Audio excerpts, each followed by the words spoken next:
Bonjour à tous et bienvenue au Gré des Vents. Aujourd'hui, petite vidéo que j'estimais nécessaire pour faire le point parce qu'il y a plusieurs sujets qui nécessitent d'être abordés, dont certains par ailleurs nécessitent des réponses de votre part. Allez, c'est parti!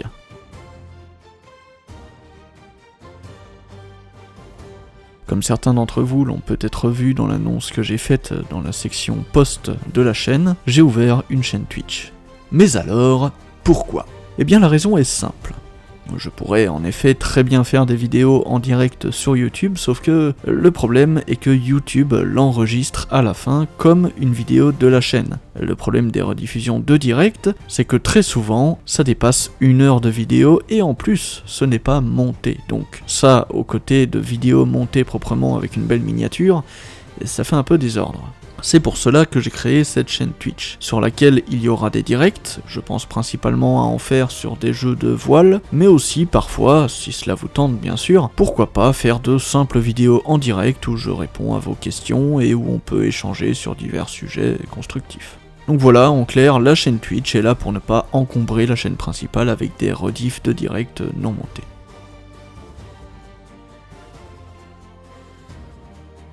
Vous le savez peut-être, dans la vie, je suis marin professionnel. C'est un métier qui peut appeler à être longtemps loin de chez soi, et donc dans mon cas, me mettre dans l'impossibilité de vous fournir du contenu. Arriver à coordonner une gestion fluide de ma production de vidéos avec ma vie pro-perso est très vite devenu un casse-tête que j'ai préféré remettre à plus tard en espérant avoir un éclair de génie entre-temps. Sauf que, j'ai beau retourner la question dans tous les sens, la problématique reste entière. Comment faire pour arriver à assurer une production régulière, comme un standard d'une vidéo tous les vendredis? Eh bien, j'ai malgré tout eu un semblant d'idée qui ressemble plus à un dilemme qu'à une réponse concrète. J'ai donc 2 choix à vous proposer et vous invite en commentaire à me donner vos préférences pour l'un ou pour l'autre. Alors, préférez-vous une cadence régulière d'une vidéo tous les vendredis, mais ce qui nécessiterait d'adapter le format à mon temps disponible, c'est-à-dire si c'est une période où j'ai moins de temps, faire des vidéos au montage plus simple et rapide, comme des sessions sur des jeux et d'autres contenus simples à faire, ou alors une cadence de vidéo irrégulière, mais des formats poussés comme le format histoire, le format cinéma ou encore le format vlog, qui lui d'ailleurs est soumis à pas mal de contraintes. Donc je vous invite à me faire savoir votre choix en commentaire, régulier, irrégulier, ou si vous n'avez pas de préférence, ou même si vous avez une autre proposition, vous pouvez également le faire savoir.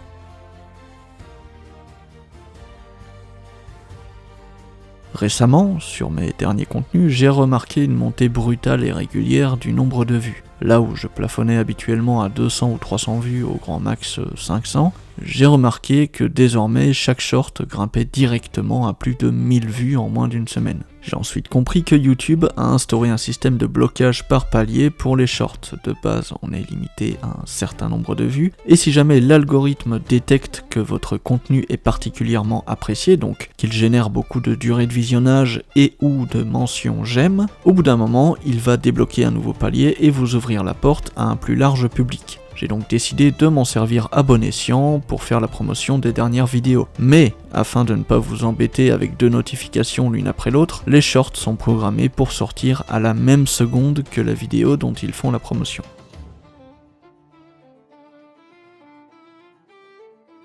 Ceux qui m'ont déjà entendu me prononcer sur le sujet le savent déjà, je ne mange pas de ce pain-là. Je fais des vidéos pour partager ma passion et non pour faire du chiffre. Mais il y a une chose à laquelle je ne peux me soustraire si je souhaite faire des vidéos en collaboration avec des hautes institutions, comme les archives de la marine, le musée national de la marine, en bref, des musées, des institutions ou même encore des navires historiques. Honnêtement, vous pensez vraiment que la chaîne sera considérée? Si je ne peux leur offrir qu'une faible visibilité par ma vidéo, quel intérêt y aura-t-il pour eux de collaborer avec moi? Aucun, en tout cas au standard de notre époque. C'est donc malheureusement aujourd'hui la guerre à celui qui aura la plus grosse, et je refuse de me lancer dans ce concours ridicule, car comme je vous l'ai dit, je suis pas là pour ça. Au moins, ceux qui collaborent avec moi, vous pourrez voir qu'ils ne sont pas là par pur intérêt personnel, mais pour la transmission du savoir et de l'histoire. Et j'estime qu'au contraire, cela rendra leur démarche plus honorable, car ils ne viendront pas pour les vues, mais pour le principe. J'ai plein d'idées dans les cartons qui n'attendent qu'à être dépoussiérées, mais l'heure n'est pas encore venue. Je veux prendre le temps de bien préparer pour que je puisse proposer un projet concret et non pas une simple idée vague. De toute façon, je vous tiendrai au courant des évolutions, comme vous vous en doutez sûrement.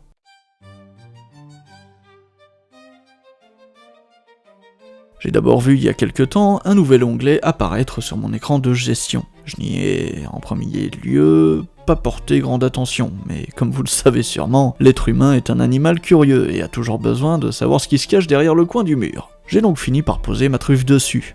Il s'agit des podcasts. Alors, en tant que fossile pas du tout en phase avec son époque, je me suis écrié « Mais sire, un nouvel onglet dans l'espace gestion, c'est tout vide, il n'y a point d'explication pour l'utiliser !» Puis en cherchant un peu sur internet, j'ai fini par comprendre et à lui trouver une possible utilité, voire même mieux, une réponse à notre dilemme de tout à l'heure. Que penseriez-vous que je vous fasse, de temps à autre bien évidemment, un podcast, une sorte de livre audio où je vous raconterai une histoire, soit écrite par moi parce que j'en ai toute une série dans mes archives, ou alors d'autres choix que je trouve personnellement plus pertinents, par exemple vous raconter des histoires vraies. Cela pourrait être sur base des épopées d'un navire du grand siècle, ou d'un journal personnel d'un marin de l'âge d'or à la voile, ou toute autre histoire en rapport avec la navigation à la voile traditionnelle. Donc voilà, je vous invite également à me donner votre avis sur ce point en commentaire.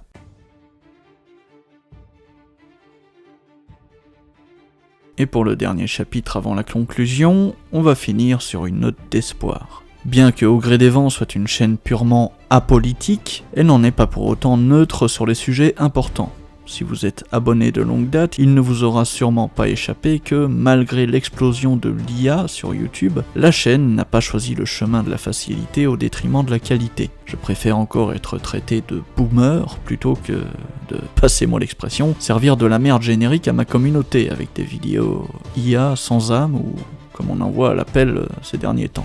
J'utilise en de très rares occasions l'IA pour générer des images d'illustration de choses dont je ne trouve pas d'image. Typiquement, comme le bassin de stockage des mâts sous Louis XIV que je vous avais montré dans la vidéo sur la licorne. Je n'ai trouvé aucune peinture d'époque alors j'ai utilisé l'IA, mais pas pour faire quelque chose d'idiot. Entendons-nous bien, je ne rejette pas l'IA en bloc, je rejette simplement son utilisation massive et à mauvais escient, pour faire de la quantité en très peu de temps, peu importe si c'est de la merde. Sauf que moi, c'est pas ma vision de l'IA. Elle devrait être utilisée comme un outil complémentaire et non pour remplacer le travail. Par ailleurs, la chaîne fait aussi durement la guerre à la culture du vide, mais plus encore à ce mouvement anti-français qui prend de l'ampleur depuis quelques années. Peu importe ce que l'on dira de ma France, voir son pavillon battre au vent m'inspirera toujours de la fierté, car je l'ai dans mon cœur. Je n'aurai de cesse de défendre ses valeurs fondamentales. Je suis pleinement chauvin et fier de l'être. Et non pas un chauvinisme agressif, mais simplement désireux de défendre notre héritage patrimonial et historique. Et ils peuvent nous taper sur le dos, tous autant qu'ils sont. La terre de France en a vu d'autres. Elle a prouvé par son histoire que combattre seul contre tous n'était pour elle qu'un lundi comme un autre. Elle a traversé des siècles et a survécu là où beaucoup la disaient finie, alors je ne m'inquiète pas pour elle. Mais cela ne m'empêche pas de combattre en son nom, non pas un combat physique, mais idéologique. Je fais la guerre aux anglicismes à tout va, à ceux qui disent que la France c'est de la merde, à ceux qui disent que les Français sont un peuple de lâches et d'incapables, car l'image d'une nation ne devrait pas souffrir de l'image de ceux qui sont placés à sa tête. Notre pays est certes dans une mauvaise passe, je ne le nie pas, mais mon Dieu qu'il est beau, que son histoire est forte. Ne mérite-t-il pas d'être défendu ? Pourquoi laisser les anglicismes venir envahir notre parler alors que la langue française est l'une des plus belles et riches au monde ? Il n'y a je ne sais pas combien de façons de désigner quelque chose. C'est une belle langue, et il y a de quoi faire, ça ne manque pas de matière. Alors je n'ai rien contre l'anglais, rien que dans mon métier, l'anglais maritime est devenu la norme. Mais le franglais, ça fait pas partie de ce que je soutiens.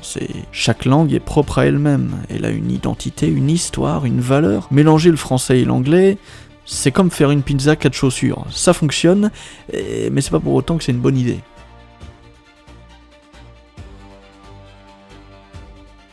Et pour conclure, j'aborderai, pour finir sur une note positive encore une fois, que peu importe les aléas de l'actualité, nul ne recule, nul ne faiblit. La chaîne reste immuable. Au gré des vents restera ce qu'elle a toujours été, une chaîne qui promeut l'histoire de la marine à voile et la fierté française. Le lys toujours vivra, et qui vivra verra. N'entendez pas là un message politique royaliste, c'est juste que je vois le lys non pas comme une appartenance politique, mais plutôt comme l'emblème qui a si glorieusement représenté la France du grand siècle. Je ne suis pas pour la gauche ou pour la droite ou pour un autre. Mon seul parti est la France, et aucun de ces politiciens ne pourra prétendre à sa valeur. Je n'ai que faire de ces bassesses de bagarres enfantines dans la politique. Par opportunisme, tous retourneront leur veste pour le pouvoir et le profit, car c'est la nature même de l'attrait à cette fonction.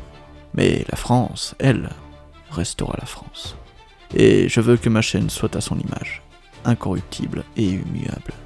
Je continuerai à aider les curieux à découvrir l'univers de la voile traditionnelle avec autant de bienveillance et d'écoute que possible. Je continuerai de défendre notre histoire maritime, je refuserai la monétisation de ma chaîne comme je l'ai toujours dit, nul n'achètera ma parole comme les anciens de la chaîne le savent déjà. Donc bienvenue aux nouveaux, pensez à vous abonner et à partager les vidéos si vous souhaitez soutenir la chaîne, et aux anciens de la chaîne, ne vous inquiétez pas, malgré le coup de tabac qui s'en vient, AGDV tiendra le cap quoi qu'il advienne. Et si vous, derrière votre écran, avez peur pour notre France dans le contexte géopolitique brûlant actuel, sachez qu'elle nous survivra tous. Même à ces fous opportunistes qui font tout pour la couler, elle les vomira comme elle l'a fait avec tant d'autres. Eh bien, je pense que j'ai tout dit. Ce sera tout pour ma part. Si vous avez des questions supplémentaires, je reste à votre disposition pour y répondre en commentaire. Sur ce, au plaisir de vous retrouver dans la prochaine vidéo. Et par-dessus tout, en ces moments troublés, puissent les vents vous être favorables.